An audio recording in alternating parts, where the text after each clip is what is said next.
हजरत मसीह ने कहा हो कि मैं खुदा हूँ। Gospel of John chapter number 13 verse number 13 उसमें लिखा है कि तुम मुझे उस्ताद और खुदावन कहते हो और खूब कहते हो क्योंकि मैं हूँ।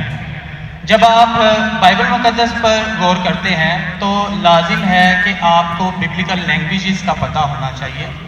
यहाँ पे जो खुदावन के लिए लफ्ज़ इस्तेमाल किया गया है वो कुरियोस है, और कुरियोस जो के साथ जब भी आर्टिकल का इस्तेमाल किया जाता है तो ये खुदा के मायने देता है।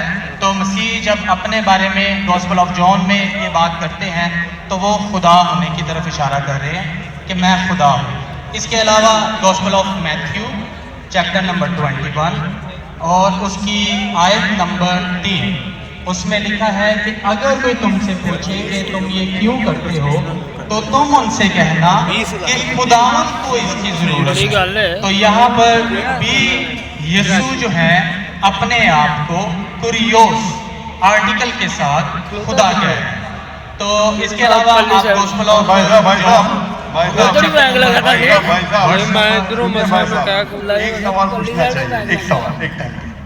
समझे ना। पहला आपका सवाल कि आप मेरे चैलेंज को एक्सेप्ट करते हैं। शायद आपने मेरी तकरीर नहीं पढ़ी जी या मेरी तकरीर सुनी नहीं। चैलेंज करने को मैं जब चैलेंज करता हूँ अलग बात है, आपने सवाल किया, सवाल का जवाब दूंगा। अगर आप डिबेट करना चाहते हैं, मेरे डिबेट की शराइत है जी जी मेरी डिबेट की ये शराइत है कि अगर किसी को मुझसे डिबेट करना है पब्लिक में तो कम से कम वो 5% जैसा मैं मजमा इकट्ठा करता हूँ। मेरे सबसे बड़ा मजमा है 10 लाख हिंदुस्तान में। कितना? 10 लाख। तो कम से कम 5% 50,000 का मजमा तैयार करो। आपने सुनिए मेरी मैं जब बात कर रहा हूँ बीच में दखल मत दीजिए। जी जी आप बात 30,000 आपके लिए 30,000 चलो मान लिया 30,000 मान लिया। सुनने में प्रॉब्लम आपने 30,000 कहा, 30,000 भी मान लिया। सबसे पहला मेरा 10,000 था, फिर 20,000 हुआ। जब से बढ़ते जाता है, मेरी तादाद बढ़ते जाते तो आम भी बढ़ते जाते हैं। सबसे पहले मैं कहता था 10,000 करो क्योंकि मजमा मेरा छोटा था। जब मजमा बढ़ते जाता है और पॉपुलैरिटी बढ़ती जाती है तो मेरा मिनिमम क्राइटेरिया भी बढ़ते जाता है। मैंने पहले जब बहस किया तो जो लोग सिर्फ 5,000 इकट्ठा करते उनके साथ भी मैंने डिबेट किया। वो पहले था ये 2000 में 1998 में आप बोलते 30,000 मांगे। आप मुझे ये बोलिए कौन सा आपका डिबेटर 30,000 लोग को अपने वाहिद लेक्चर के लिए जमा कर सकता है? नाम क्या उसका और फोटो दो मुझे। कौन सा आपका डिबेटर है? मैं जानता हूं दुनिया में सैकड़ों क्रिश्चियन हैं जो लाख से ज्यादा इकट्ठा कर सकते हैं। बेनी मॉरिस रेलो, जिमी स्वैगर, ये सब उधर के इलाके च रहने वाला है। आपका कौन सा आदमी है जो 30,000 इकट्ठा कर सकता है? नाम क्या, उस पर सबूत पेश करो।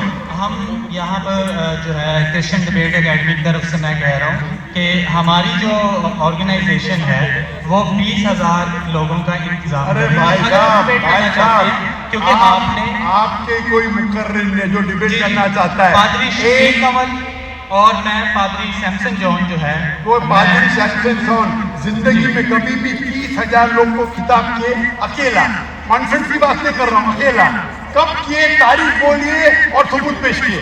जो अकेला हम जब सुनिए मेरी बात, चर्च की बात नहीं कर रहा हूँ, पब्लिक की किताब की बात कर रहा हूँ। आप अगर नमाज पढ़ाएंगे 1 लाख लोग को, बोले 1 लाख को किताब क्या जुमे खुलने के लिए, वो सही नहीं है। वो अगर चर्च में आ रहे तो अल्लाह की इबादत करने आ रहे, सैमसन जॉन की तकरीर सुनने के लिए। उन शख्स कहेगा क्या मैंने खिताब किया एक बड़े मस्जिद में जिसका लाख का मजमा है, वो दलील नहीं है कि लाख उसके लिए है। वो लाख लोग अल्लाह की इबादत करने के लिए है। आप समझ रहे? खिताब मतलब ग्राउंड पे होना चाहिए, ऑडिटोरियम में होना चाहिए, चर्च के अंदर नहीं। अब इतना भी नहीं जानते, क्या डिबेट करेंगे? चर्च का नाम है। मैं आपको बताता हूँ। सुनिए मेरी बात। मॉरिस सिल्वा का नाम सुने आपने? जिमी स्वैगर का नाम सुने? बेनियन का नाम सुने? ये सब दुनिया में मशहूर मुकर्रिर है, टेली इवेंजलिस्ट है। ये तकरीर करते हैं, लाख लोग, 2 लाख लोग, 3 लाख लोग, 5 लाख लोग। श्री श्री रविशंकर नाम सुने? जी जी रामदेव बाबा नाम सुने? जी जी अभी आपके सैमसंग जॉन कैन तो अकेला करना चाहिए, अकेला, चर्च के अंदर नहीं। नहीं आप भाई जब सुनिए मेरी बात ना, आप सुनिए, ये आप मेरी टीम को प्रूफ दीजिए। कौन से तारीख को आप बोल सकते, कौन से तारीख को आपके पास्टर सैमसन ने कौन से मैदान में तकरीर की जहाँ 30,000 लोग थे? आप बोल सकते? मैं हाँ कि नहीं? एक बात कहना चाहता हूँ। बात नहीं सुनने का मुझे आपकी, मैं पूछना चाहता हूँ, आप तारीख बोलिए, वक्त बोलिए, बंदा उधर है। वेन्यू बोलिए और उधर भी लगा कीजिए सबूत के साथ। कर सकते क्या नहीं? हाँ क्या नहीं? चर्च में नहीं कर सकते क्या नहीं? हम प्रीस्ट जो है वो तो चर्च में ही जो है गलत है। सम्मान करेगा। मैं क्या मस्जिद में आज कर रहा हूँ, मैं जब बाहर मैदान में करता हूँ। चर्च में लोग ईश्वर की इबादत करने आते हैं, उसके नाम पे बोले मैंने इकट्ठा किया, ये वैलिड नहीं है। आप समझ रहे? ये वैलिड नहीं है। वो शख्स जब बाहर तकरीर करता है और बाहर लोग आते हैं तो सबूत है कि उसके वजह से है। चर्च में तो लोग इबादत करने आ रहे हैं, ये वैलिड है ही नहीं। तो हमारे मस्जिद के अंदर, हमारे मस्जिद में तो लाखों लोग आते ना, यहाँ भी बादशाह मस्जिद में लाख आते। आप जाएंगे इस्लामाबाद में 3 लाख आते, तो वहाँ का खतीब थोड़ी कह सकेगा कि 3 लाख मेरे लिए है। वो 3 लाख है नमाज पढ़ने के लिए। अभी ज्यादा वक्त बहस मत कीजिए, इतना बड़ा मजबा है। वक्त अभी 1:20 है, बराबर ना? आपने जो सवाल किया उसका पहला सवाल को तो जवाब दे दिया। आप सबूत पेश करो, चर्च की बात मत करो। कौन से ऑडिटोरियम में, कौन से स्टेडियम में, कौन से मैदान में तकरीर किए? चर्च में की। वीडियो देखी थी क्या भी उन्होंने फिर भी डिबेट करना चाहते हैं। मेरे बहुत से स्टूडेंट हैं, आप मलेशिया में हिंदुस्तान में डिबेट करेंगे। कब आगे बता रहे बोलो? मलेशिया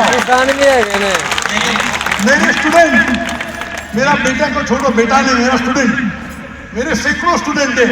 आपसे डिबेट करके आपको एकदम एक फतह मिल जाएंगे इंशाल्लाह। आप कब आते मलेशिया? आप हायर करो स्टेडियम मलेशिया में, सैमसंग। अफसोस की बात, इससे मालूम पड़ता है आपका जहन क्या है। सुनिए, आपका वक्त खत्म हो गया, समझे ना? और जो आपने रेफरेंस दिया मैथ्यू का, उसमें कहीं नहीं लिखा। मेरा चैलेंज ये था, अगर कोई भी बाइबल में ये साबित करे क्या ईसा अलैहिस्सलाम खुद कहते हैं कि मैं खुदा हूँ या मेरी इबादत करो, मैं क्रिश्चियन बनने को तैयार हूँ। दोनों रेफरेंस में कहीं भी नहीं लिखा था कि ईसा अलैहिस्सलाम कहते मैं खुदा हूँ। आपका रेफरेंस में किधर नहीं था, मैं गॉड से सुन रहा था, ना मैथ्यू में था ना जॉन में था। आपके रेफरेंस में आप बोल रहे थे ये इसके मानने ये होती है। मेरा साफ कहता unequivocal statement, unambiguous statement where Jesus Christ himself said, I am God, always say worship me. बिना शक, बिना शुबा के ऐसा हवाला दो बाइबल का जिसमें ईसा अलैहिस्सलाम खुद कहते हैं कि मैं ईश्वर हूँ या मेरी इबादत करो। दोनों सेंटेंस में नहीं था, तो वक्त जाया मत करो। Can we have the next question? Good. आप सब हज़रात मस्जिद में तशरीफ़ फरमा हैं। मस्जिद के आदाब में से है कि अल्लाह के घर में तालियां ना बजाई जाएँ, लिहाजा इस बात का ख़ास तौर पर ख्याल रखें। मैं अब लास्ट क्वेश्चन और उसके बाद कलमा ये शहादत है उस